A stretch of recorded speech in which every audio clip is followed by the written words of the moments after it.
네, 오늘 하나님 말씀은 사사기서 21장 25절입니다.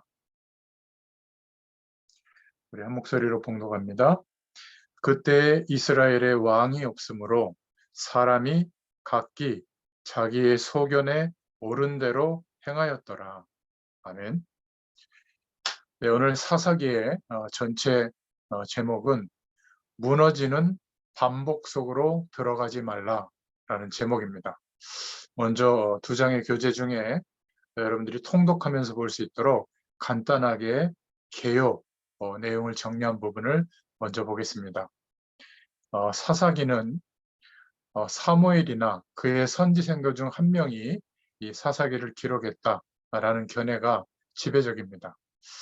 이 사사기를 기록한 시기는 사사시대 곧 여호수아가 이스라엘 백성을 약속의 땅 가나안에 정착시킨 그때부터 이스라엘의 초대 왕 사울 왕이 즉위한 때까지 약 350년 동안 일어났던 일들을 기록한 책이라고 볼 수 있습니다.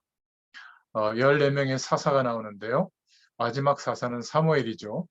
먼저 운니엘, 에훗, 삼갈, 드보라, 기드온, 돌라, 야일, 입다, 입산, 엘론, 압돈, 삼손 이런 사사가 나옵니다. 이 가나안의 정착 과정이 나오는데요.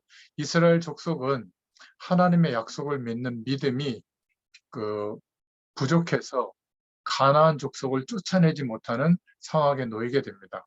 그래서 전쟁이 시작되고 수년이 지나면서 가나안 족속 곁에 그냥 같이 정착해서 살게 되죠.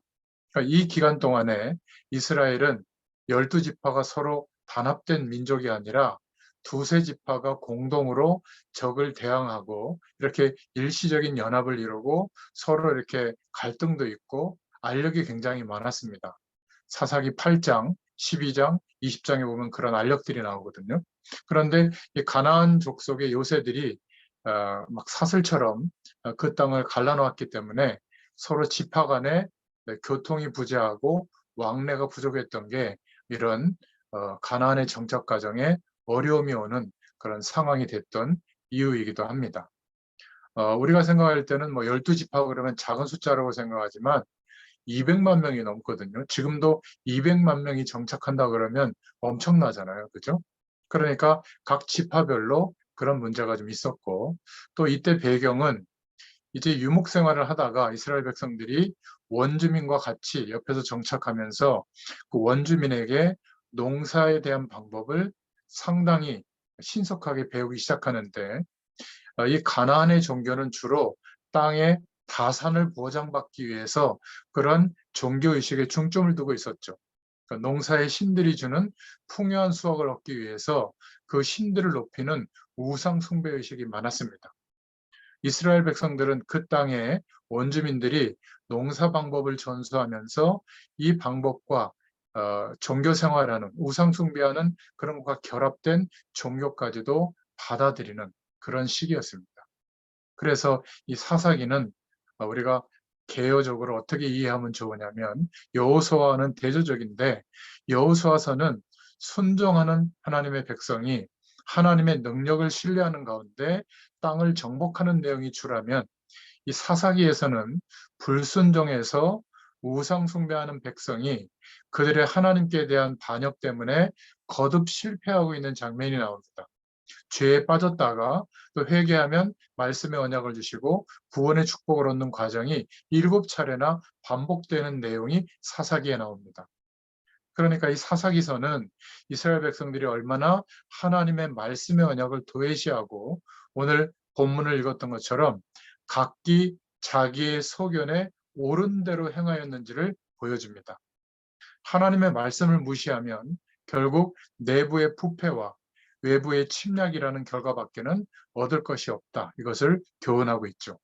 이스라엘 백성들의 하나님의 약속을 어기고 우상 숭배하는 타락하는 범죄를 저지르면 하나님이 경고를 하시게 되고 또 회개하지 않고 가중되는 범죄를 짓게 되면 이방 군대를 동원해서 하나님의 심판과 형벌이 벌어지게 되죠. 그러면 이스라엘 백성들이 회개합니다. 그리고 사사들을 세워서 하나님이 구원하시죠. 그런데 또 역사의 시간이 흐르면 또다시 범죄로 이어지는 이렇게 반복되는 사이클, 무너지는 반복이죠. 우리는 이 속으로 들어가지 말라고 하나님께서 사사기의 말씀을 주신 겁니다. 내용을 구분해 보면 가나안 정복이 일시적으로 중단되어지는 내용이 1장부터 2장 5절까지 나옵니다. 지파들이 팔레스틴에서 그들에게 분배된 땅을 확보하려고 노력을 하죠. 그리고 그들이 실패한 이유는 2장 1절부터 5절에 무엇인지에 대해서 나오고 있고, 또 주님의 천사가 이스라엘을 책망하고 벌하는 내용이 나오고 있습니다.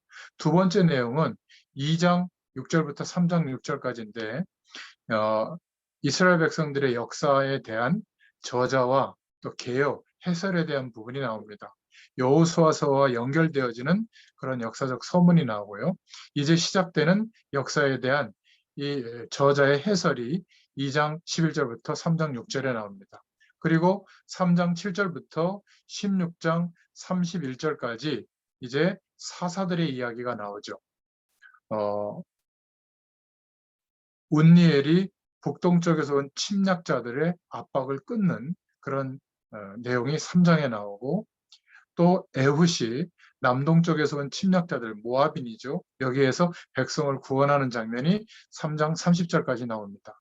삼갈에 대해서는 간단하게 3장 31절에 나오고, 드보라와 바락이 북방 가나안 족속들의 압박을 끊는 그런 장면이 4장 5장에 나옵니다. 그리고 강조하고 있는 기드온 사사에 대해서 6장부터 8장까지 나오죠. 그리고 기드온의 아들 아비멜렉의 찬탈에 대해서 8장부터 9장에 나오고, 돌라와 야일 사사에 대해서 10장에 나옵니다. 그리고 입다 사사에 대해서 10장부터 12장까지 나오게 됩니다. 그리고 입산, 엘론, 압돈, 삼손의 13장부터 삼손은 16장까지 나오게 되죠. 그리고 17장부터 21장까지 부록이 첨가되는데 사사시대에 일어난 두 가지 사건이 기록되어져 있습니다. 17장, 18장에 미가의 우상 숭배와 단, 북방에 있는 신상 성소의 내력에 대해서 말하고 있고, 또 베냐민 사람들의 악행과 그 끔찍한 결과 19장부터 21장에 나오죠.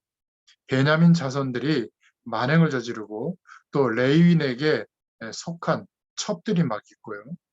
또 이렇게 되다 보니까 하나님이 진노하시기 전에 다른 지파들이 이 베냐민 백성들을 처벌하는 내용이 또 20장 48절까지 29절부터 나옵니다.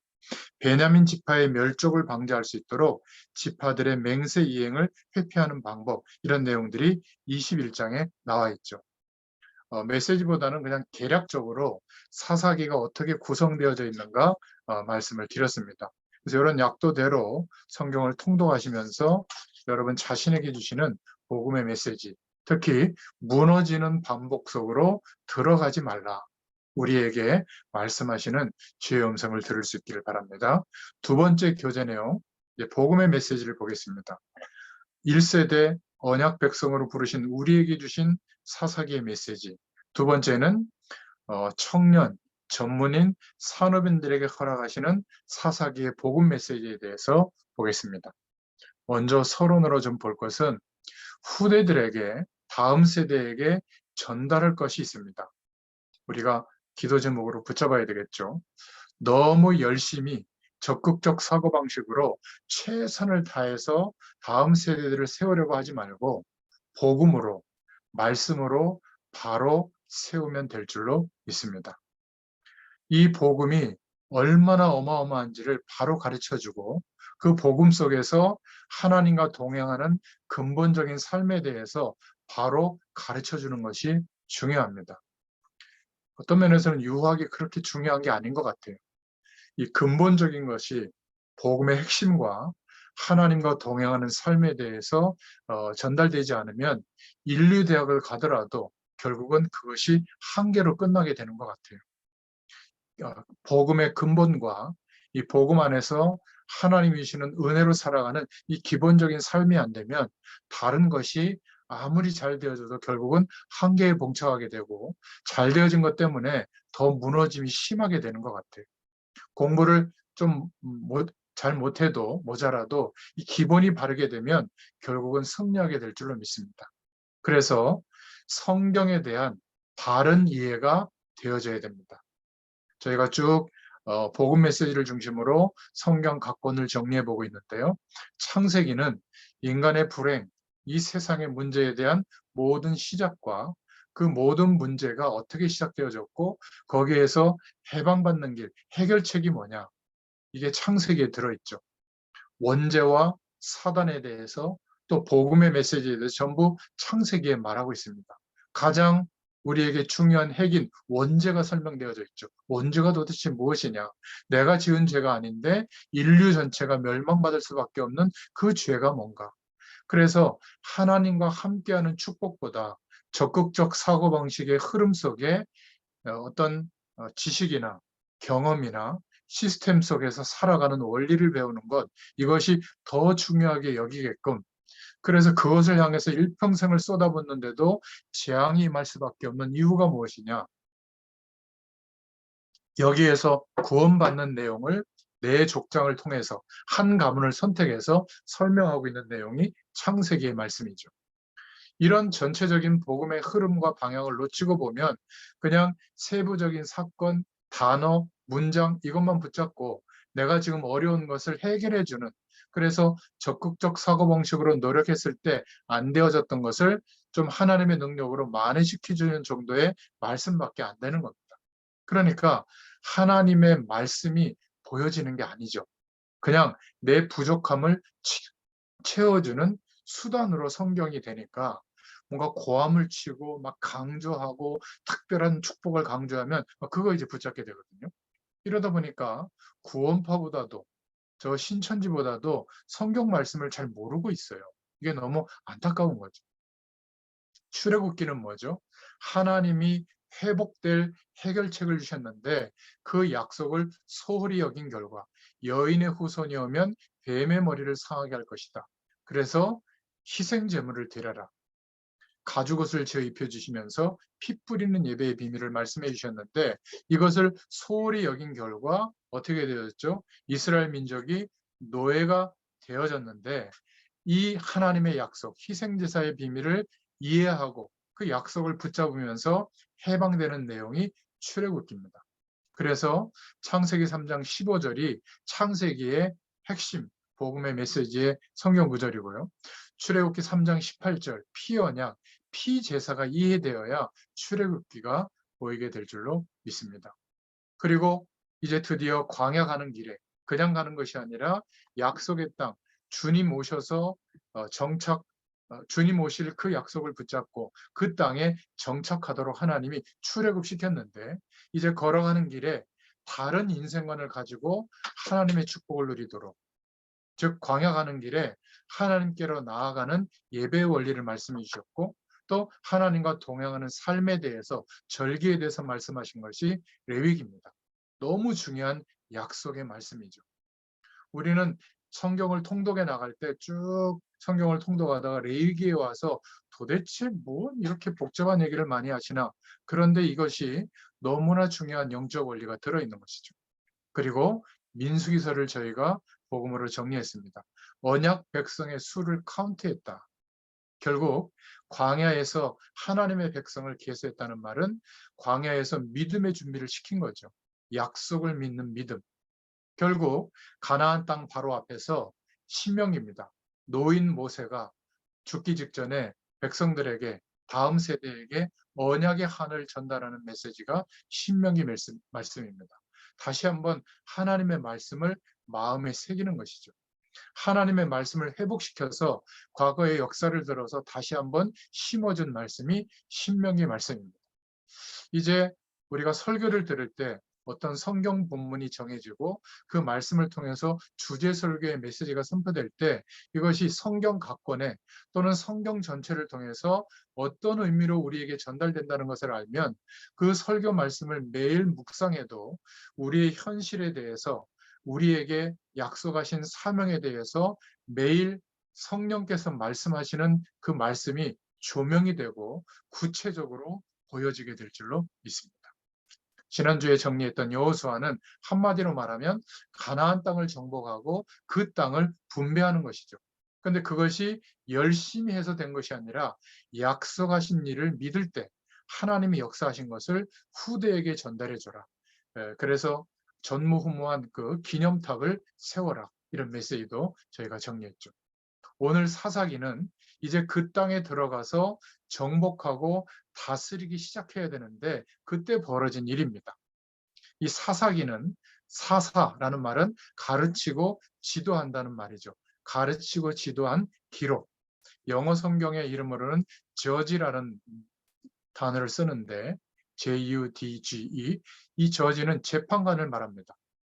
이 사사라는 말은 선생이라는 의미도 있고요. 또 이스라엘의 민족을 다스린다고 해서 정치 지도자인 통령을 가리키기도 합니다. 아무튼 이 사사가 사사기에 14명이 나오고 마지막 사사가 사무엘이고 그 다음에 이제 사무엘을 통해서 사울 왕을 기름 붓고 왕정 시대가 시작되게 되죠. 이 사사기가 말하는 부분은 반복되는 사이클이 있는데 그 속으로 무너지게 되는 그 사이클 속으로 들어가지 말라는 겁니다. 이스라엘 민족에게 하나님이 약속하셨죠. 말씀을 받았습니다. 그 약속의 말씀을 믿을 때 하나님이 축복하시죠. 그런데 이스라엘 민족은 그것 때문에 또 교만해집니다. 모든 민족을 위하여 대표적으로 먼저 주신 은혜인데 자기들만 선민 사상에 빠지게 되고요. 다른 이방민들은 아주 그냥 짐승처럼 여기게 되는 이런 교만에 빠지고 타락하게 됩니다. 이러니까 실패가 들어오게 되고 그때마다 하나님은 옆에 강대국을 일으켜서 전쟁이 들이닥치게 하죠. 전쟁 때문에 죽게 되면 또 이스라엘 백성들은 회개합니다. 회개하니까 다시 말씀을 받게 되죠. 축복하고 또 교만해지고 또 전쟁 나고 또 회개하고 또 말씀으로 돌아가고 이렇게 사사기 시대는 계속 도는 겁니다. 계속 무너지는 반복 속으로 들어갔다가 빠져나왔다가 또 들어갔다가 빠져나오고 있는 것이죠. 그래서 14명의 사사를 소개할 때마다 항상 나오는 말이 있는데 이스라엘이 여호와의 목전에서 범죄하여 이런 말이 나오면서 블레셋에게 맡겼다. 이렇게 성경은 기록하고 있습니다. 어떤 의미죠? 자꾸만 이게 반복된다는 의미죠. 역사는 새로운 게 없어요. 거의 똑같아요. 계속 반복됩니다. 하나님 없어도 살만하다.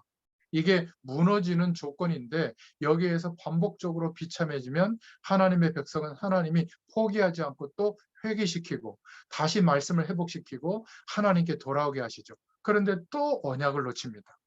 반복되는 역사. 그래서 복음 가진 산업인 전도자들은 여기에서 빠져나올 수 있기를 축원드립니다. 우리는 빠져나온 인생이에요. 다람쥐 쳇바퀴 돌듯이 돌고 있는 무너지는 반복 속으로 자꾸 들어가지 말고 빠져나온 사실을 기억하라고 하는 것이 사사기의 메시지입니다.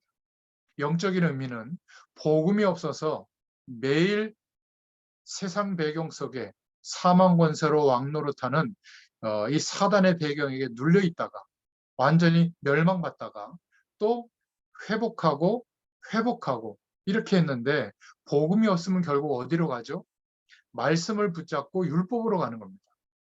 하나님은 우리의 힘으로 안 되니까 말씀을 주시고 그 약속을 믿게 하셨는데 믿음보다는 자기가 지킬 수 있다고 생각하고 실천하려고 하죠. 나쁜 건 아닌데 실천했으면 감사한 건데 실천하지 못한 사람을 또 정죄합니다. 실천한 것을 의로 여겨서 그 행위 때문에 복 받는 줄 알거든요. 그러니까 율법으로 가서는 자꾸 논쟁이 벌어지고 그것 때문에 하나님은 역사적으로 저주에 빠지게 하십니다. 얻어 터지니까 결국 약속을 믿는 우리 힘으로 안 되는구나. 아무리 노력해도. 그래서 복음으로 돌아오고 이렇게 역사는 계속 도는 겁니다. 율법이 필요 없다는 게 아닌데 자꾸 맞다 틀리다의 논쟁으로 빠지게 되고 말씀을 붙잡고 저주받게 되는 이런 기이한 상황에 놓이게 되는 거죠. 이 두 가지 그 표에 담은 그림을 저와 여러분들은 서론적으로 이해하셔야 되겠습니다. 자, 그러면 본론으로 들어가서 부모 세대가 알아야 할 사사기의 메시지를 간단하게 정리해 보겠습니다. 복음받은 1세대가 다음 세대에게 반드시 언약으로 전달해줘야 될 내용이 있다. 오늘 사사기 21장 1절에 보니까 자기의 소견대로 행했다. 이렇게 성경은 말하고 있죠. 이러니까 이스라엘의 실패가 반복되는 겁니다. 왜 예수 믿는데도 실패가 반복되는가? 우리는 여기에서 분명한 답을 얻어야 됩니다. 창세기 12장 1절부터 9절에도 언약의 말씀을 받았지만 의식주 문제에서 해방되지 못했을 때 계속 방황하죠. 출애굽기 2장에도 언약 백성이 노예 상태에 있게 됩니다. 하나님이 인도하는데도 하나님이 기적을 베푸는데도 고통으로 느끼는 광야의 기간, 민수기서 14장에 나오죠. 가나안에서 전쟁이 계속되고 반복되는 것은 왜 그럴까요? 이스라엘의 실패의 이유는 하나님의 약속을 믿는 믿음보다 자기의 옳은 대로, 자기 소견에 옳은 대로 행했기 때문에 그렇습니다. 하나님의 말씀보다 이게 우선시되는 것이 참 중요합니다. 이스라엘은 또 회개하고 또 범죄하고 계속 이게 반복되어졌다는 사실을 다음 세대에게 분명히 눈을 열어줘야 될 줄로 믿습니다. 하나님이 주시는 기도 응답 받는 것은 사실 어렵지 않죠. 하나님의 말씀을 나의 언약으로 진짜 붙잡으면 하나님의 역사가 일어납니다. 그렇지 않고 그냥 흘려듣고 약속으로 붙잡지 않기 때문에 이 사사기에 일어났던 일이 우리 인생에도 우리 산업 현장에도 자꾸만 반복되는 것이죠. 오늘 이 시간에 약속의 말씀을 믿을 때 고통과 저주가 완전히 끝나게 될 줄로 믿습니다. 무너지는 반복 속으로 들어가지 마라. 출애굽기 14장 9절부터 12절에 결국 지도자를 원망하는 결과가 나오고요. 출애굽기 17장 1절부터 7절에 광야 생활을 원망하게 되고 민수기 14장 1절부터 10절에 약속이 믿어지지 않아서 불신앙하는 불신앙의 정탐꾼들의 말을 듣고 막 하나님을 원망하는 단계까지 가죠. 결국 사사기 21장 25절에 왕이 없기 때문에 자기의 소견대로 행했다. 틀린 것이죠. 왕이 없어서가 아니라 어떻게 된 거죠? 하나님의 약속을 믿지 못하기 때문에 그런 겁니다. 사실은 왕정 시대가 시작되면서부터 더 하나님의 약속을 믿지 못하게 됐죠. 결국 이스라엘의 실패와 사사시대의 회개의 반복적인 모습을 보여줍니다. 우선 하나님의 축복을 누리다가 교만해지고 교만해진 이후에는 하나님 대신 우상을 섬기고 오히려 하나님을 원망하고요. 하나님은 이 이스라엘 백성들을 깨닫게 하기 위해서 주위의 나라들을 이용해서 전쟁을 일으키시고 그러면 이스라엘이 회개하고 회복되는 역사. 자기의 소견대로 행할 수밖에 없었던 이 부분에 대해서 우리의 언약적 한이 다음 세대에게 전달돼야 될 줄로 믿습니다. 대부분 보면 학교를 그만둔다. 교회를 얼마 다니다가 그만둔다. 또는 가출했다. 직장을 다니다가 그만둔다. 사업을 하다가 접었다. 이게 별것 아닌 것 같아도요. 이렇게 되면 그 사람의 운명이 됩니다. 결국 아무것도 못하게 되죠. 그것들이 영적인 어려움으로 들이닥치게 되면 인생이 돼버리거든요. 오늘 하나님의 말씀을 통해서 자기의 소견대로 행하는 것보다 약속을 믿는 믿음이 회복되기를 축원드립니다. 왜냐하면 이 영적인 문제를 고쳐야 되기 때문에 그래요. 여러분, 눈을 뜨자마자 한번 기도해 보세요. 오늘도 하나님께 영광 돌리는 인생이 되게 하여 주시옵소서. 나에게 전도의 문을 열어주시고 하나님을 증거할 수 있도록 하나님의 기적이 일어나도록 역사하여 주시옵소서. 잠잘 때도 한번 기도해 보세요. 나의 남은 생애가 주님께 영광이 되도록 하나님께서 나의 인생을 받아 주시옵소서. 하나님은 하실 수 있으니 나에게 전도하도록 문을 열어 주옵소서. 산업 현장에 문을 열어 주옵소서. 기도하고 잠을 자시길 바랍니다. 낮에 또 한 번 하나님을 바라보시면 이게요, 참 너무 중요한 축복들인데 거의 안 해요. 사람들이 몸이 약한 이유가 가만히 보면 우리 몸에 근육 양력 필요하지만 절대적으로 필요한 것은 산소거든요. 그러니까 정상적으로 하자면 산소가 많이 들어와서 몸에 안 좋은 그런 것들이 가스로 배출되어야 되는데 그렇지 않고 막 몸에 가득 차 있는 거죠. 일부러 뭐 숲속 같은 데 가서 산소를 깊게 들이마시고 바꾸기만 해도 건강이 회복되잖아요. 호흡만 조금 천천히 하고 깊게 하면서 한번 기도해 보시기 바랍니다. 항상 할 수 있거든요. 서학하는 사람들은 이것을 의도적으로 차단을 안 시키고 깊게 호흡하면서 노래와 연결을 하죠. 기도도 마찬가지입니다. 우리가 호흡을 좀 천천히 하고 깊게 하면서 기도로 연결하고 우리의 마음과 중심을 하나님과 연결한다면 엄청난 축복의 일들이 일어나거든요. 중요한 것은 실천하는 사람이 거의 없다는 거예요. 맞는 것은 한번 해보시기 바랍니다. 필요한 것은 우리가 정말 답으로 붙잡아야죠. 그래야 자꾸 무너지는 반복이 일어나지 않습니다. 복음과 언약을 붙잡을 수 있기를 축원드립니다. 두 번째 1세대에게 주시는 메시지는 갈렙과 온니엘에 대한 메시지입니다. 사사기 1장 11절부터 15절에 나오는데요. 갈렙의 아우요 그나스의 아들인 온니엘이 그것을 취한 거로 갈렙이 그 딸 악사를 그에게 아내로 주었더라. 이런 말씀이 나옵니다. 1세대들, 복음받은 1세대들, 혹시 교회에서 주일학교 선생님 또는 중요한 랩런트들을 지도하는 입장에 있는 그러한 인턴십을 하는 사람들은 중요한 어떤 오늘 메시지를 붙잡을 수 있기를 바랍니다. 지금 가나안 땅에 들어와서 첫 번째 사사가 온니엘이거든요. 그런데 더 중요한 기도 제목이 뭐냐면 갈렙이 이 온니엘을 키운 겁니다. 믿음의 사람 갈렙이 있었기 때문에 온니엘이라고 하는 첫 번째 사사가 생겨나게 된 겁니다. 가나안 땅을 정탐한 후에 믿음을 보고를 했던 갈렙, 그리고 땅을 분배할 때 여호수아 14장 6절부터 15절에 또 그 안악산지 때문에 막 믿음을 저버렸던 이스라엘 백성들 앞에서 담대하게 내가 존재하는 이유가 이것 때문이다. 믿음을 고백하고 안악 전투에서 승리했던 이 믿음의 갈렙을 통해서 믿음의 후계자 온니엘이 세워졌던 겁니다. 갈렙이 헤브론을 정복할 때 이 온니엘이 함께했고요.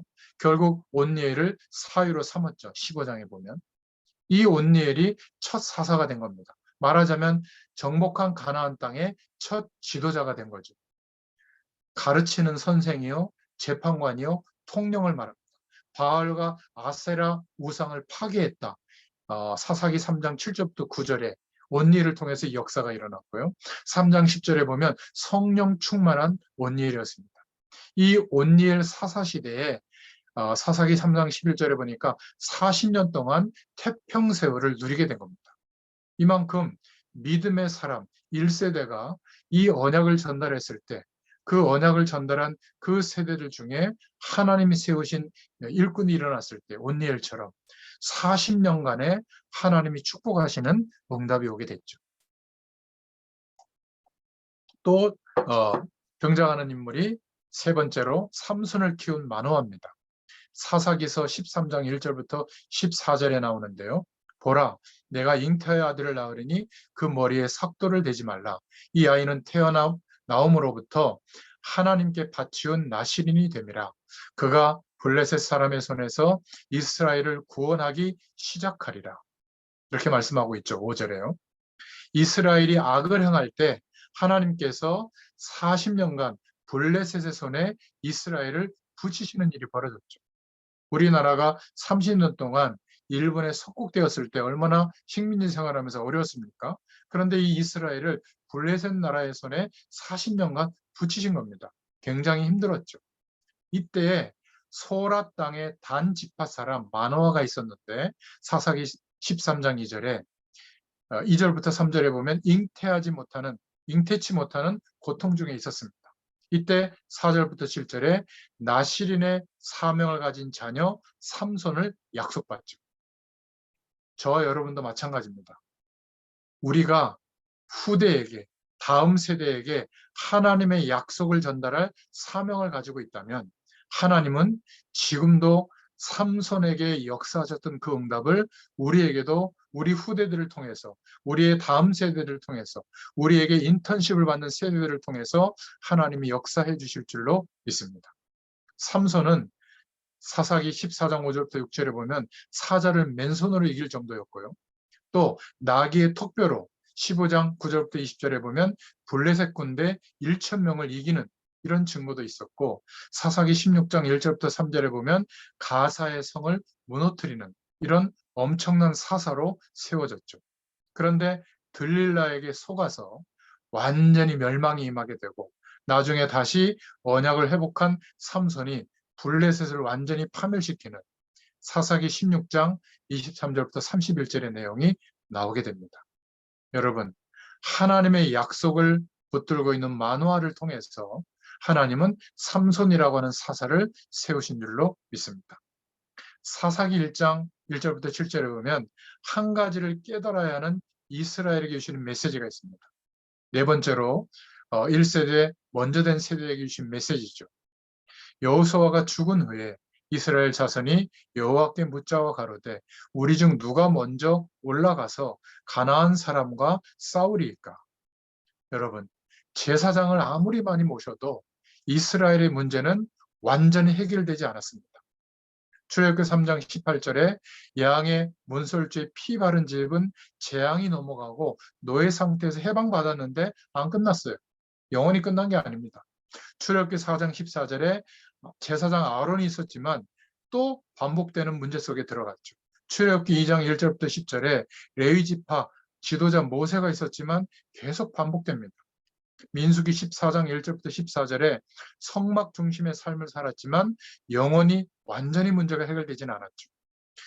여호수아서 3장, 여호수아서 6장 언약궤를 따라가는 삶을 살았지만, 말씀 중심의 삶을 살았지만 완전히 끝나지는 않았습니다. 왜 그럴까요? 선지자가 왔는데도 세워졌는데도 이스라엘의 문제는 영원히 해결되지 않았습니다. 사무엘상, 사무엘의 기도, 열왕기상 19장의 엘리야의 능력, 열왕기하 2장 엘리사의 업적, 이런 내용이 있어도 선지자를 통해서도 이스라엘 문제는 완전히 해결되지 않았습니다. 왕정 시대가 세워지고 왕을 세워도 이스라엘의 문제는 완전히 해결되지 않았습니다. 그러니까 왕이 없을 때 사사기 21장 25절에 각각 소견대로 행했죠. 결국 백성들이 요청을 해서 사무엘이 첫 번째 사울왕에서부터 세운 그 사울왕부터 마지막 시드기야 왕까지 23명의 왕이 있었지만 이스라엘의 영적 문제는 완전하게 해결되지 않았습니다. 우상에 빠지고 우상 종교에게 결국 지게 됐죠. 사사가 일어났을 때는 회개하고 돌아왔지만 또 그 다음 사사가 세워질 때까지 문제가 오고요. 14명의 사사가 일어났는데도 완전히 해결되지 않았습니다. 이게 인생의 문제거든요. 오직 메시아, 오직 그리스도, 오직 복음, 이렇게 되어질 때 완전히 해방되는 줄로 믿습니다. 독선적이라고 할까봐 더 구체적으로 말씀드리자면, 인간의 근본 문제가 해결이 안 되면 아무리 노력해도 더 해결이 안 돼요. 이게 산업 현장의 문제인 줄로 믿습니다. 예수 그리스도를 믿는 이 믿음이 우리에게 가장 중요한 언약으로 붙잡아지고, 우리를 인도하시는 세계복음의 방향이 우리 인생의 언약으로 붙잡아질 때 적극적 사고방식을 능가하는 하나님의 능력이 나타나게 될 줄로 믿습니다. 자, 두 번째로 청년 전문인 산업인들에게 주시는 사사기의 복음의 메시지입니다. 바로 여러분들이 영적인 사사의 사명이 있다. 바로 그 말이에요. 사사기 1장 11절부터 15절에 하나님이 남겨두신 자, 렘넌트 온니엘을 통해서 우리는 무엇을 배워야죠? 청년 전문인 산업인들이 선배의 신앙을 올바르게 배워야 될 줄로 믿습니다. 누구에게 배우느냐가 중요하거든요. 인생에 있어서 누구를 만나느냐가 중요합니다. 거의 다 믿음 안에서도 보면 정말 적극적 사고방식의 일환으로 조직을 만들고 열심히 노력하는 그 시스템에 들어가서 열심히 또 사명이라고 하는데 결국은 한계를 맞이하게 되고 서로 다퉈서 헤어지게 되고 막 싸우게 되고 이런 것들을 많이 봅니다. 왜 그럴까요? 정말 믿음의 선배, 언약을 중심으로 믿는 하나님의 역사를 믿는 이 선배의 영향을 받아야 될 줄로 믿습니다. 그 사람이 바로 갈렙이었죠. 기도하면서 우리 후대들이 받을 축복은 누구를 만느냐가 중요한 겁니다. 여러분도 마찬가지입니다. 산업 현장에서 산업을 성공시킬 사람을 만나는 것도 중요한 것 같지만 산업 현장에 복음 가진 자들이 만나야 돼요. 하나님이 그 만남이 형성되어지고 그 만남을 통해서 절대적 믿음과 신앙이 회복되어질 때 하나님은 하나님의 역사하실 완벽한 준비하신 그 문을 여시게 될 줄로 믿습니다. 아무리 우리가 살아가면서 훌륭해도 우리는 다른 사람의 영향을 받을 수밖에 없는데 온니엘은 갈렙의 영향을 받은 겁니다. 그리고는 여호수아서 14장에 보면 안악 전투에 참여했고 또 여호수아서 16장에 갈렙의 사이가 됐고 또 여호수아서 15장에 헤브론을 정복하는 현장에 함께 동행했죠. 이 온니엘은 이스라엘의 첫 번째 사사가 되었습니다. 결국 이 믿음의 선배로부터 배운 믿음을 가진 후대가 세워질 때, 그 전문 현장에 세워질 때 어떻게 되어지죠? 40년간 태평세월을 누리게 되는 응답이 오게 되는 것이죠. 누구의 영향을 받느냐? 평생 가게 되어 있습니다. 우리는 꼭 기도 제목을 우리가 받아야 될 것이 있는데 그게 뭐냐면 저와 여러분에게 맞게 여러분 수준에 꼭 맞는 성령 충만의 방법을 찾을 수 있기를 바랍니다. 우리 자신만이 할 수 있는, 여러분만이 지속할 수 있는 성령 충만의 답을 찾으세요. 이것을 보여주고 가르쳐 주는 게 믿음의 선배요 선생인 줄로 믿습니다. 결국 과거에 일어났던 하나님의 약속의 증거를 이 남겨진 자 사사 온니엘이 갖게 된 거죠. 결국 우상 문제를 이해하고 전 이스라엘 백성들을 통치하면서 태평성배를 누리게 한 것입니다. 꼭 기억해야 될 줄로 믿습니다. 누구의 영향을 받았느냐? 두 번째는 나이와 신분에 맞는 성령 충만 받을 수 있는 답을 꼭 찾으라. 그리고 우리 각자에게 주어진 사명, 이것을 포럼으로, 우리 인생으로 전달하는 축복 누릴 수 있기를 축원드립니다. 두 번째, 청년 전문인 청년 전문인 산업인들에게 주신 이 사사기의 메시지는 하나님의 남겨진 사람, 드보라 사사를 통해서 주시는 메시지입니다. 사사기 4장에 보면 나오는데요. 하나님의 말씀의 약속을 또 무시하게 되고 자신의 소견대로 뜻대로 행하다가 믿음을 잃어버린 이스라엘을 기억해야 됩니다. 우리는 공부하고 지식을 쌓고 경험하면서 나름대로 주관이 있어야 되죠. 그런데 이것을 제대로 활용하려면 객관성이 있어야 됩니다. 그러나 하나님이 주시는 바른 성공을 하려면 복음을 깨닫고 하나님 중심으로 살아가는 영성이 있어야 될 줄로 믿습니다. 결국 이 사사기는 하나님의 말씀을 놓쳐서 무너지는 반복 속으로 들어가서 거기에서 해방되도록 거기에 빠지지 않도록 우리에게 메시지를 주고 있는 것이죠. 청년들, 전문인들, 산업인들은 나름대로 자기의 주권과 객관성이 있기 때문에 그것을 가지고 세상을 바라보고 있기 때문에 이래라 저래라 하면 부담이 될 거예요. 또 너무 무관심하고 방치하면 완전히 힘든 상황이 됩니다. 그래서 평생 가지고 갈 하나님의 메시지를 전달해 줘야 되거든요. 주관성만 있고 객관성이 없으면 그걸 고집쟁이라고 하잖아요. 그런데 객관성은 너무 많은데 주관성이 없으면 팔방미인인데 제대로 되는 게 하나도 없게 됩니다. 우리는 주관성도 있어야 되고 다른 사람이 이해할 수 있는 합리적인 객관성도 있어야 되지만 이 성공을 유지하려면 하나님의 말씀 앞에 약속을 믿고 순종하는 영성이 있어야 될 줄로 믿습니다. 내 의견은 다 포기하고 무조건 하나님의 뜻대로만 산다. 그 말이 아닙니다. 하나님이 주시는 주관성과 객관성을 가지고 성공하게 되면 그 축복을 유지하려면 계속되게 하려면 순종할 수 있는 영성이 있어야 되는 겁니다. 그러려면 하나님의 약속, 복음의 사실이 나에게 가장 중요한 기준이 돼야 될 줄로 믿습니다. 사사기서 4장 1절에 보니까 여호와의 목전에서 악을 행했다. 그때 2절부터 3절에 하나님이 가나안 땅 야빈 왕을 일으켜 세웠다고 말하고 있죠.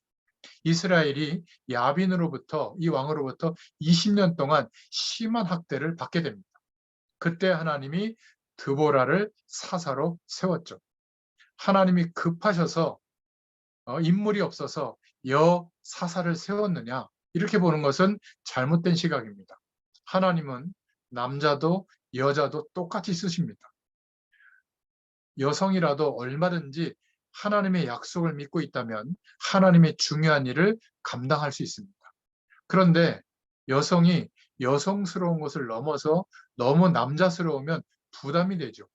정치판에 있는 여성들을 보면 정말 우악스럽습니다. 그렇게 되면 안 되겠죠. 이 여성성에 대해서 누가 가르치느냐가 중요합니다. 여성스러우면서도 복음이 정확하고 사명이 있어야 될 줄로 믿습니다. 요즘은 남자들도 남성성을 잃어버리고 여성화되어 가는 것 같아요. 막 목소리며 삶의 태도며 뭔가 책임감이며 이런 것들이 없고 말이죠. 뭐 그렇게 얼굴 꾸미는 거에 관심이 많을지, 몸매에 관심이 많고 옷차림에 관심이 많은지 뭐 대충 있어야 되긴 하지만은 진짜 중요한 남성성을 잃어버리면 어떻게 될까요? 오히려 영적 문제가 더 커지죠. 우리는 남성성, 여성성보다 이것을 유지하면서 복음을 정확하게 가지고 사명을 가지고 있어야 될 줄로 믿습니다. 이런 부분을 좀 대화하면서 알려줘야죠. 한마디로 생을 바꿀 수 있는 겁니다. 누구나 한 번도 이 자신에 대해서 하나님의 부르심에 대해서 뭔가 이렇게 중요한 영향력을 받지 못했기 때문에 30이 돼도 40이 돼도 인생의 황혼기가 돼도 변화가 안 일어나는 거거든요. 여전히 돈, 여전히 재미, 여전히 쾌락, 여전히 성공, 여전히 권력, 여기에서 못 빠져나오는 겁니다. 그러니까 대부분 남성, 여성이 집안에서 엄마, 아빠밖에 못 봤기 때문에 거기에 묶여 있는 인생을 살게 되는 거죠. 그래서 여사사 드보라입니다. 라피돈의 아내 여선지 드보라 이렇게 말씀하고 있죠. 이스라엘의 사사가 된 겁니다. 사사기 4장 4절부터 5절에 아내이면서 사사이다. 굳이 성경이 그렇게 기록한 것은 가정과 여성의 역할을 잘 했는데도 더 중요한 것은 하나님의 일을 잘하는 사사였습니다. 아까도 얘기했지만 사사는 전 이스라엘 백성들을 통솔 했거든요. 여기에 보면 군대 장관 바락과 함께 야빈 왕을 진멸했다 이렇게 말하고 있잖아요.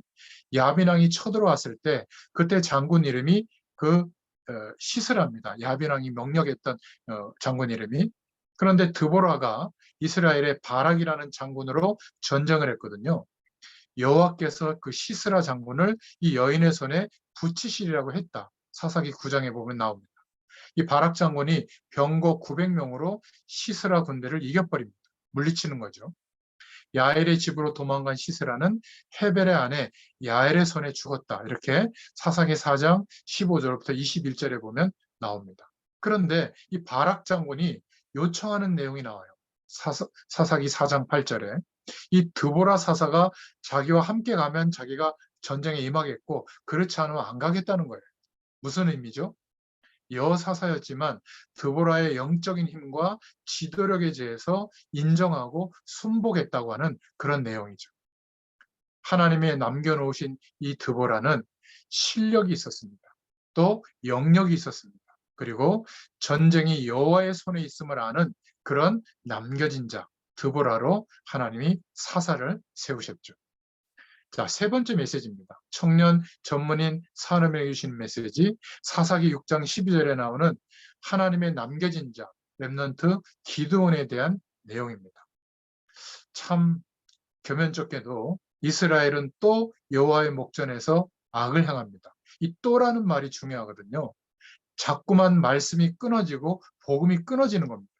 그래서 역사는 새로운 게 없고 형태와 다른 옷을 입었지만 역사는 수레바퀴처럼 반복해서 돌고 있는 겁니다. 지금 이 시대가 필요한 것은 회개입니다. 돌이켜서 하나님의 약속 앞에 말씀 앞에 순종하고 나아가는 믿음이 회복되어야 될 시기거든요. 그런데 성공지향적으로 세속주의가 교회 안에 들어와서 커지고 대단해지는 이런 목표만 남는다면 그것은 하나님이 또 다른 재앙의 물꼬를 터서 우리로 하여금 진정한 회개를 하고 돌이키도록 하실지 몰라요. 이게 너무 두려운 것이죠. 우리는 이 약속을 붙잡고 복음의 내용을 증거해야 될 줄로 믿습니다. 자꾸만 말씀이 끊어지는, 무너지는 반복에서 빠져나오라는 겁니다. 그리고 바른 길을 가라는 거죠. 그러니까 이 세월의 세상 풍조의 바람을 따라가는 게 아니라 물결을 따라가는 게 아니라 우리는 거슬러 가야 될 줄로 믿습니다. 밤새도록 SNS를 하고 밤새도록 세상 배경을 탐닉하는 거, 그것도 괜찮지만 우리는 하나하나 영적인 의미가 있는 선택을 해야 될 줄로 믿습니다. 만남도 시간을 때우는 만남들이 아니라 의미 있는 만남이 있어야 될 줄로 믿습니다. 하나님 앞에서 영적인 인생관, 철학이 있어야 되죠. 이게 없으면 자꾸 흔들리게 되는 겁니다. 일반 사람들이 또 무너지는 반복 속으로 들어가는데 너희들은 그 무너지는 반복 속으로 또 들어가지 마라. 이게 사사기의 메시지입니다. 사사기 6장 1절의 배경에 보니까 7년 동안 미디안에게 또 괴롭힘을 당합니다. 6장 2절에 이스라엘은 온 산, 굴, 구멍에 산성을 또 만들죠. 그리고 6장 3절에 보면 씨앗을 파종할 때가 되면 미디안과 아멜렉이 막 전쟁을 일으켜가지고 심지를 못할 그 정도로. 그리고 소산물이 좀 생기면 식물이 있으면 양이나 소나 낙이나 이런 것들을 탈취해 갔습니다. 6장 4절. 이러니까 낙마하게 되고 이제 이스라엘이 하나님께 막 부르짖는 거죠. 사사기 6장 7절부터 9절에 출애굽하게 하신 여호와를 기억해라. 사사기 6장 10절에 아모리 손에서 건지신 여호와를 기억해라. 이렇게 기도원을 통해서 말씀을 전달하게 합니다. 우리는 어떤 일이 있어도 낙마하지 마시기를 바랍니다. 과거에 약속하신 주님이 나를 인도하셨고 오늘 이 시간까지 인도하신 하나님을 기억하시고 모든 어려움이 영적인 축복을 누릴 기회예요. 그러면 그 어려움은 더 이상 문제가 되지 않는 겁니다. 이때 하나님이 세우신 사사가 기드온입니다.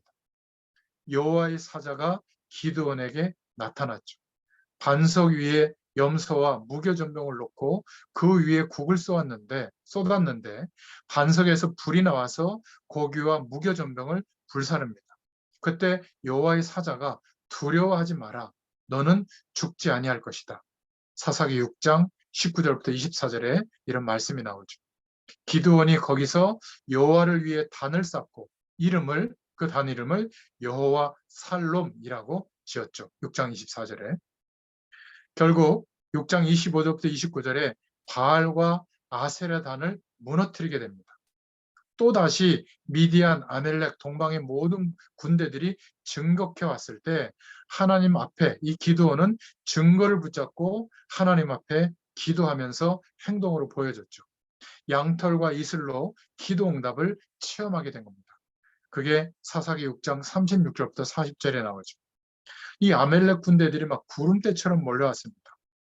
미디안과 아멜렉의 동방의 모든 군대가 왔는데 기드온이 백성들 앞에서 우상을 깨고 이 전쟁에 나가자라고 선포하니까 3만 2천 명이 자원해서 군대로 지원해 나온 겁니다. 이런 역사가 별로 없거든요. 막 이스라엘 백성들이 12지파에서 막 뽑아가지고 나왔어요. 이때 하나님이 중요한 말씀을 하는 내용이 나옵니다. 너무 많다. 지금 저 적군들의 연합군들은 막 숫자가 막 뭐라고 한 100만 명 정도 된다면 3만 2천 명도 터무니없이 작은데 하나님은 너무 많다. 그러면서 줄이라는 겁니다. 너희들이 숫자가 많으면 자기들이 잘해서 이겼다고 할 것이기 때문에 두려워하는 자를 돌려보내라. 그러니까 3만 2천 명 중에서 10,000명이 도망가고 2만 2천 명이 남아요. 그런데 하나님은 또 많다는 겁니다. 그래서 냇가에 가서 물을 먹여봐라. 300명은 고개를 들고 먹고 나머지는 고개를 쳐박고 물을 먹는데 300명을 데리고 가라. 작은 숫자를 택했죠. 이게 무슨 의미일까요? 하나님이 우리의 모든 것을 책임지신다. 임마누엘의 신앙을 이 기드온 선지자를 통해서 우리에게 말씀하고 있는 겁니다. 특히 산업 현장에 너무나 빠른 계산과 이익과 수지타산을 탐하고 있는 그 현장에서 하나님이 우리에게 주시는 메시지는 모든 것을 책임지신다. 300명도 족하다. 그것도 두려워 떨고 있는 그 300명만 가지고도 충분하다.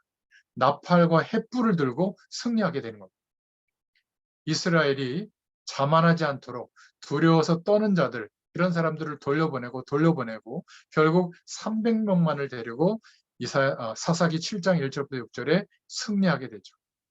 그래서 기도원을 통해서 우리에게 주시는 메시지는 하나님이 약속하신 모든 것을 책임지신다는 거예요. 우리의 연약함이 문제가 아니라 그 연약한 조건들 때문에 하나님의 약속이 이루어지지 않는다고 생각하는 그 불신앙을 버리라는 거예요. 참 말씀을 저는 붙잡고 정돈하고 선포할 때마다 하나님의 말씀은 똑같아요. 내가 너희에게 약속한 그 내용을 믿어라. 내가 그 약속을 이룰 것이다. 하나님이 말씀하고 있는 겁니다. 근데 우리는 여전히 내게 준 복을 주시면 내가 복을 준 그걸 가지고 하나님의 약속을 내가 들어드릴게요. 자꾸 이렇게 생각하는 겁니다. 이거를 바꾸시느라고 하나님이 이렇게 오랜 시간 동안 기다리시고 또 말씀을 주시고 어려움을 주시고 회개하면 또 숨통을 열어주시고 계속 무너지는 반복 속에서 빼냈다가 또 무너졌다가 빼냈다가 이게 자꾸 반복되는데 여기에서 빠져나오라는 거예요. 이 은혜가 있기를 축원드립니다. 마지막 청년 전문인 산호민에게 주신 메시지가 사사기 13장 5절에 삼손을 통한 메시지입니다. 참 부끄럽게도 또 이스라엘이 악을 행하며 이렇게 나오죠. 13장 1절에 보면 40년 동안 블레셋의 공격을 받습니다. 또 40년입니다. 하나님이 기다리고 기다리시다가 못 기다리니까 중요한 전쟁과 기근을 또 일으키시죠. 이때 소라 땅 13장 2절에 단 지파의 마노아를 부르시고 자식이 없어 고통당하는 마노아에게 나시린의 사명을 가진 자녀 삼손을 약속하셨습니다. 여러분, 저와 여러분을 왜 복음 속에 부르셨을까요? 여러분, 이 시대가 재앙 만난 시대로 보여집니까? 아니면 살만한 시대로 보여집니까? 저는 재앙 만난 시대로 보여지거든요. 교회가 하나님의 약속을 안 믿어요. 돈을 더 믿고 부동산 투기해가지고 부동산의 가치를 올라가면 좋아하고 그것으로 뭐라고 그럴까요? 헌금을 막 전용하고 또 수익사업을 통해서 벌어지는 그 돈을 가지고 막 하나님의 사업을 한다고 하고 선교도 돈으로 하고 마음에 안 들면 막 끊어버리고 정말 재앙 맞은 것 같아요. 마치 중세 시대가 다시 도래하는 것처럼 교회는 많아졌는데 세상 사람들이 교회를 두려워하지 않아요. 믿는 자의 숫자는 1000만이나 되는데 우리나라가 모든 불신자들이 믿는 자를 업신여기는 시대가 된 겁니다. 왜 그럴까요? 복음의 능력이 나타나지 않고 있는 겁니다. 저는 재앙 만난 시대라고 보거든요. 그래서 하나님이 부족하지만 만화처럼 우리를 부르신 줄로 믿습니다. 그래서 우리 한 사람의 믿음이 중요해요. 우리를 통하여 우리의 전문 분야에 나실인 삼손이 나오는 겁니다. 저는 처음에 이거를 몰랐어요. 많은 사람을 많이 모아서 대단한 힘과 노력을 모아서 대단한 일을 하는 것이 하나님의 뜻인 줄 알았어요. 그런데 성경을 보면 볼수록 한 사람이에요. 한 사람도 족합니다. 하나님은 이 만화를 통해서 나실인 삼손을 세우신 줄로 믿습니다. 맨손으로 사자를 이기게 하고 턱뼈로 군대를 물리치고 성을 무너뜨리고 말이죠. 그런데 이 남겨진 자 사사 삼손이 들릴라에게 무너지는 일이 생긴 겁니다. 삼손을 죽이라고 보낸 스파인데 들릴라를 보는 순간에 눈이 막 어두워지죠. 마치 선악과를 볼 때 하와가 보암직도 같고 탐스럽기도 한 먹음직한 그런 그 선악과로 본 것처럼 이게 스파인데도 분간을 못하는 겁니다. 와서 막 유혹하는 거죠. 어떻게 이렇게 힘이 좋으냐.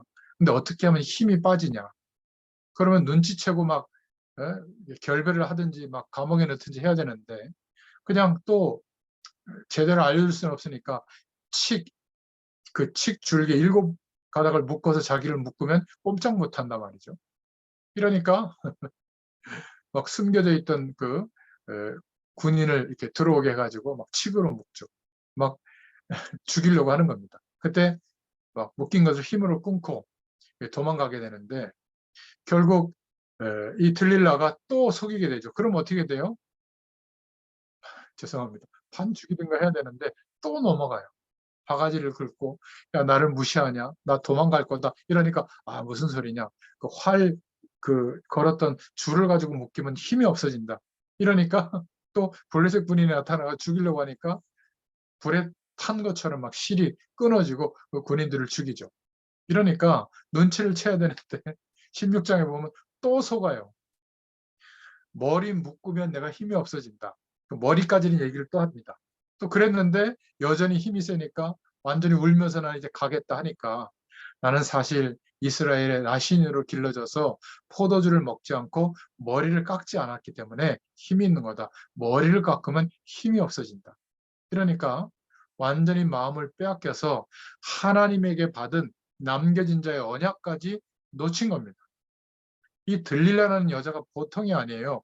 여자는 나쁘다 그 말이 아닙니다. 칼을 불에 달구어서 삼손의 눈을 빼버리죠. 힘을 못 쓰게 되고 완전히 짐승처럼 끌고 가서 큰 맷돌을 돌리게 합니다. 계속.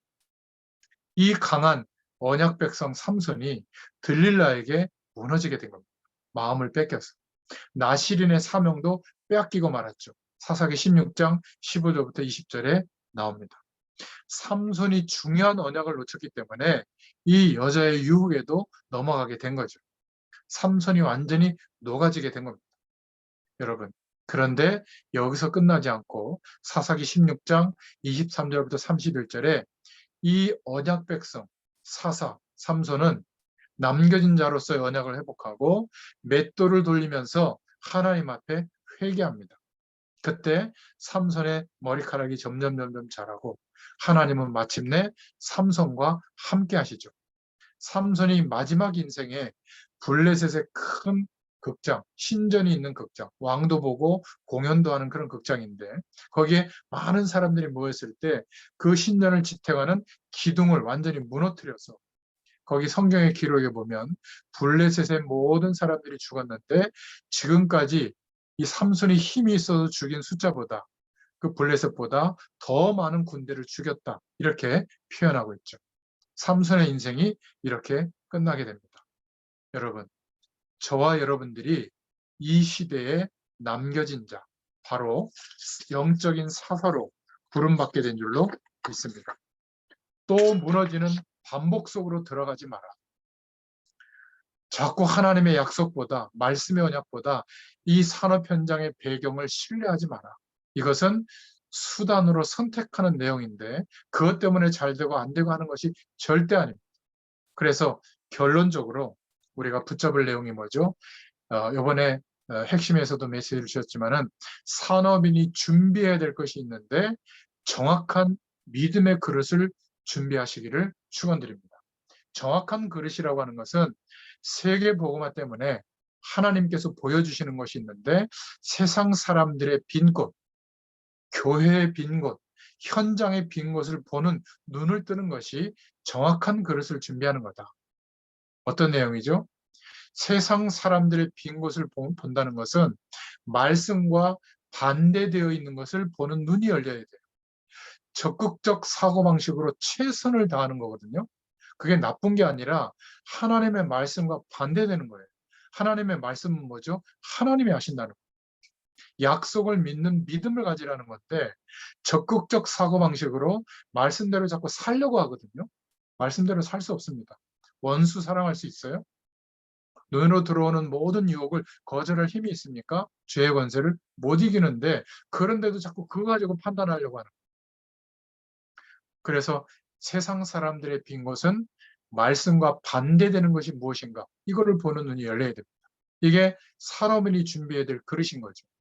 그리고 두 번째 결론은 사사기의 말씀을 통해서 우리가 무너지는 반복 속으로 들어가지 않으려면 교회의 빈 곳도 봐야 됩니다. 교회는 하나님의 약속의 말씀보다 세상 배경의 조건이 더 크게 생각되어져서 그것을 강조하는 사람 중심의 말이 많아요. 열정탐꾼의 말이 많거든요. 결국 말씀의 언약을 믿으면 그거 별로 그렇게 신경 쓸 것도 아닌데 막 그거를 막 중요하게 막 다투는 자리까지 가게 되는 겁니다. 이것을 볼 수 있는 눈이 열려지는 것이 산업인이 가져야 될, 산업인 전도 제자가 가져야 될 정확한 그릇인 줄로 믿습니다. 자, 그러면 산업 현장에서 빈 곳은 뭘까요? 나 중심으로만 보는 것. 이 눈이 열려야 됩니다. 함께하고 하나님이 이 시대를 움직여가는 그 흐름을 볼 수 있어야 되거든요. 그러려면 이 정확한 그릇이 준비되려면 예배를 통해서 보이지 않지만 그리스도의 축복과 하나님의 나라의 배경과 오직 성령의 충만이 누려지도록 예배를 통해서 이 은혜가 지속되기를 축원드립니다. 그러면 똑같아요. 지금도 하나님이 완벽하게 준비하신 것, 영세전부터 세세 무궁토록 있게 되는 하나님이 역사하시는 축복이 우리에게 있게 될 줄로 믿습니다. 우리를 남은 자로서 어떤 응답을 주시냐면 어떤 환경과 조건 속에서도 남는 자가 되는 응답을 주시고, 우리가 남을 자로서 어떤 응답을 주시냐면 어떤 환경과 조건 속에서도 다음 세대에게 이 언약을 남길 자의 응답을 허락해 주실 줄로 믿습니다. 우리가 떠도는 것이 아니라 순례자의 응답을 주시는데 그 현장에 파송된 자로, 또 그 현장에 예비된 자로, 제자로 하나님이 세워주실 줄로 믿습니다. 그래서 약속한 대로 정복되도록 하나님이 절대적으로 보호하시는 응답을 우리 믿음 가진 산업인들에게 허락해 주실 줄로 믿습니다. 여러분, 사사기의 응답, 무너지는 반복 속으로 들어가지 마라. 이 약속을 붙잡고 승리하시는 또 한 주간 되시기를 축원드립니다. 하나님 감사합니다. 오늘 사사기에 주신 말씀처럼 우리가 사사기의 말씀을 통독하는 중에 우리의 인생이, 세상이 무너질 수밖에 없는 반복으로 계속 되풀이되고 있는 그 사이클에서 우리를 완전히 해방하신 구원의 축복과 하나님 나라의 배경과 하나님의 부르심의 그 방향 앞에 설 수 있도록 주님께서 응답해 주시기를 소원합니다. 감사드리며 예수님의 이름으로 간절히 축복하옵고 기도하옵나이다. 아멘. 감사합니다.